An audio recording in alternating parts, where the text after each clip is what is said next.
When I was growing up, to be a drug dealer was a prosperous position. You were honored. As a teenager on the streets of Buffalo, New York, Guy Iannello hung out with gangs and experimented with drugs. Drugs were just pills at first, and then it went to marijuana, and then it escalated and got bigger and bigger, and the drugs became more of a friend to me than anything else. Guy joined the Navy in 1972.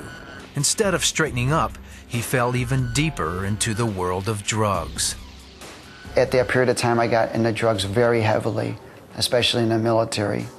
In fact, I got involved in a group of individuals, civilian and military individuals, that were involved in the drug world, and it really escalated my drug abuse to where at one time I was shot at and almost killed. When he left the military, Guy became a full-time drug dealer.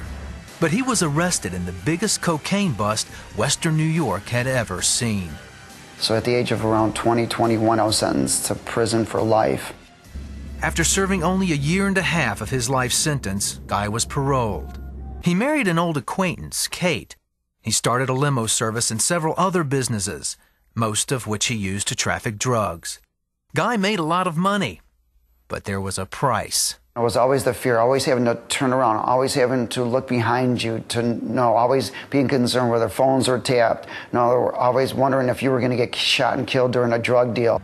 Along with Guy's paranoia came an increasing addiction to drugs. Soon it was more than Kate could stand, so she left. Eventually, drugs cost Guy everything he ever had and more. All the money I had, I went through. I was actually in my own home that was in foreclosure with no running water, no electricity, no money, taking showers outside of hoses, and eating where I could eat, and taking sneakers out of garbage cans. I had no life. My only exit was death. I got to a point where I actually slit my wrists to try and kill myself because I could no longer live that life. I wanted to stop using it, and I couldn't. No matter what I tried, programs or anything, I couldn't stop. Guy was arrested again for drug possession. He was out on bail when he ran into an old friend who invited Guy to church. I thought, well, what do I got to lose? I've tried everything else. Later that afternoon, the service was still on Guy's mind. That preacher said, just ask Jesus. So I sat up and I said, you know, God, I know you're out there somewhere. I know you're out there somewhere. I believe you're out there somewhere. I've been brought up that way, to believe that there's a God, but I don't know you. And I said, you know what? I began to weep and cry, and I began to repent. I said, you know how many people I've hurt? I said, I'm sorry. How many families I've destroyed? How many people I killed by selling them drugs or causing money to go into a place where somebody was murdered or whatever. And it just began to affect me terribly, and I began to weep and cry, and I said, I'm sorry for everything I've ever done. And I said, Jesus, please take this life over and come into this heart, take me. All of a sudden this love started filling me, and it was overwhelming me, and I began to discern or compare that this love was everything I've been looking for through drugs, alcohol, women, power, money. And I realized, wait a minute, it's you. It's you I've been looking for this whole time. You. Guy couldn't wait to tell everyone he knew about his encounter with Christ. He even flew out to tell his ex-wife. Kate couldn't believe the change.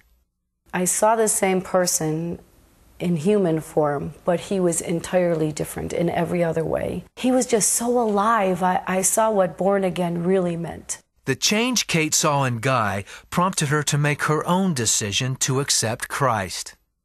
I was in the New Age just really looking for a supernatural God. If God was God, he could still do supernatural things.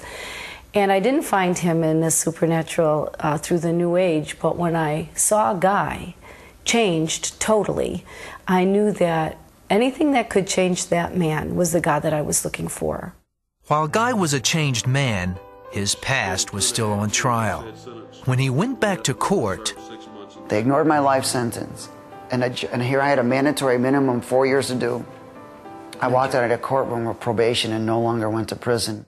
Within 2 months, Guy and Kate remarried. Now I'm a pastor of a church, director of a drug program, which we have a discipleship for men and women. and we minister in the jails. We own a construction company called Covenant Builders where we can disciple these men and then teach them a trade. I can honestly say that I am married to a man of God and very honored that God has chosen me to be his wife. He is of the highest integrity of any man I know. He's honest, he's faithful. He cares selflessly about others. He's just really a true picture of what Jesus is to me and my family and to the people around here. Today, it's not about wealth or fame or power. I am so rich, rich with his love, rich with his presence, rich in the things of the knowledge of truth that have set me free.